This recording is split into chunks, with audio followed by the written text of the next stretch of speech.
नमस्कार। हिंदी की कक्षा में आप सभी का स्वागत है। पिछली वीडियो में हमने आपकी पाठ्य पुस्तक वसंत भाग 2 की जो कविता 4 है कठपुतली, उसे हमने पढ़ा था और उसे हमने समझा था। तो पहले उसी को देख लेते हैं। कविता का नाम है कठपुतली और इसके कवि भवानी प्रसाद मिश्र। इस कविता में कवि ने कठपुतली के माध्यम से स्वतंत्रता का संदेश दिया है कि जो कठपुतली है वह दूसरों के अधीन है, पराधीन है। जो उसके धागे रूपी बंधन है उन्हें कोई अपने इशारे पर ही नचा रहा है, लेकिन वे स्वतंत्र होना चाहती हैं, अपने जीवन को आजाद जीना चाहती हैं और ऐसी ही इच्छा रखती है एक कठपुतली। ये हमने जाना था कविता में। तो आज हम करते हैं इसका अभ्यास कार्य। जो अभ्यास प्रश्न दिए हुए हैं उन्हीं पर हम चर्चा करेंगे। तो शुरू करते हैं। पहला प्रश्न है यह जो आपकी कविता से लिखा हुआ है। पहला प्रश्न है कठपुतली को गुस्सा क्यों आया। तो यहां पर मैंने उसी विषय में कुछ पॉइंट्स लिखे हुए हैं, इन्हीं को देख लेते हैं कि कठपुतली को जो पहली कठपुतली थी उसको गुस्सा क्यों आया होगा कि जो धागे रूपी बंधन है उसमें कठपुतली बंधी हुई थी। उनमें बंधे होने के कारण कठपुतली को गुस्सा आया क्योंकि वह पराधीन थी, दूसरों के अधीन थी, लेकिन वह उन बंधनों को तोड़कर स्वतंत्र होकर जीना चाहती है। तो इसी कारण कठपुतली को गुस्सा आया। तो यदि हम इसका हल देखें, उत्तर देखें, तो कठपुतली को गुस्सा क्यों आया कि वह जो बंधन, धागे रूपी बंधन है उनमें बंधी हुई थी और इस कारण से कठपुतली को गुस्सा आया क्योंकि वह उन बंधनों को तोड़कर स्वतंत्र जीवन जीना चाहती थी। अब अगले प्रश्न की ओर देखते हैं।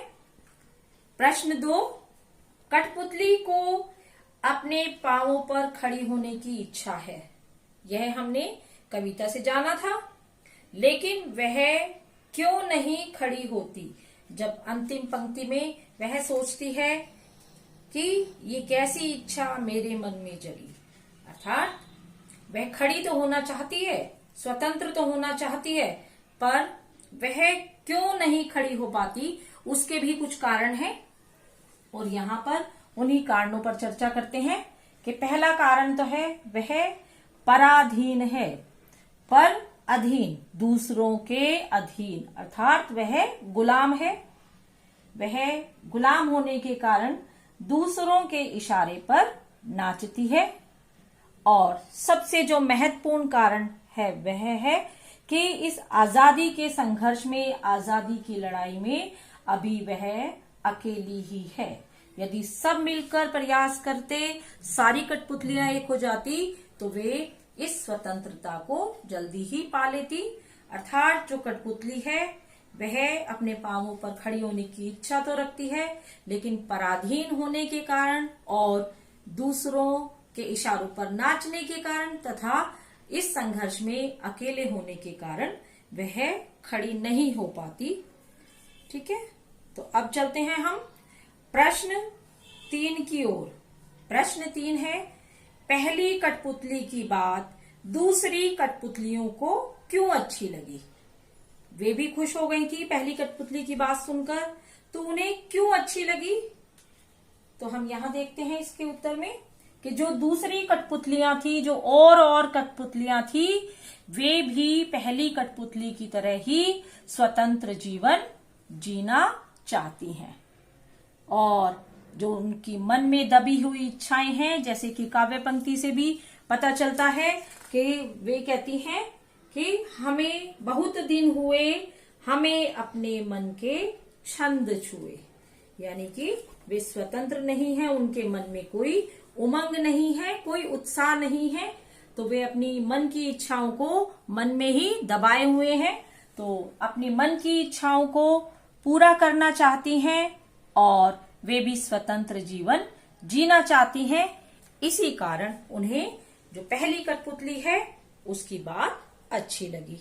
तो उत्तर 3 हम इस प्रकार कह सकते हैं कि पहली कठपुतली की बात सुनकर दूसरी कठपुतलियों को इसलिए अच्छी लगी क्योंकि दूसरी कठपुतलियां भी स्वतंत्र जीवन जीना चाहती थी और वे अपनी मन की इच्छाओं को भी पूरा करना चाहती थी। अब हम देखते हैं प्रश्न 4 को। पहली कठपुतली ने स्वयं से कहा, ये धागे क्यों हैं मेरे पीछे आगे, इन्हें तोड़ दो, मुझे मेरे पांवों पर छोड़ दो। पहले जो पंक्तियां हैं पहले वे इसमें पहली कठपुतली की इच्छा दिखाई गई है कि वह स्वतंत्र होना चाहती है और अंत में वही कठपुतली चिंतित हो जाती है। तो फिर वह चिंतित क्यों हुई कि ये कैसी इच्छा मेरे मन में जगी। ये पंक्तियां व्यक्त करती हैं कि जो पहली कठपुतली है जिसकी इच्छा है स्वतंत्र होने की, लेकिन फिर भी वह चिंतित है। अब नीचे दिए गए वाक्यों की सहायता से अपने विचार व्यक्त कर सकते हैं। यहाँ आपको 4 विकल्प दिए गए हैं। आपको जो भी विकल्प सही लगता हो उसको आप चुन लेंगी कि उसे दूसरी कठपुतलियों की जिम्मेदारी महसूस होने लगी या उसे शीघ्र स्वतंत्र होने की चिंता होने लगी या वह स्वतंत्रता की इच्छा को साकार करने और स्वतंत्रता को बनाए रखने के उपाय सोचने लगी। वह डर गई थी क्योंकि उसकी उम्र कम थी। आप अपने अनुसार इन चारों विकल्पों में से जो आपको उचित विकल्प लगता है उसको आप चुन लेंगे। तो बच्चों, अब यह है जो आपकी कविता 4 है, कठपुतली, और जिसके कवि कौन है? भवानी प्रसाद मिश्र। अब यह कविता पूर्ण होती है। तो आज के लिए बस इतना ही। धन्यवाद। शुभ दिन।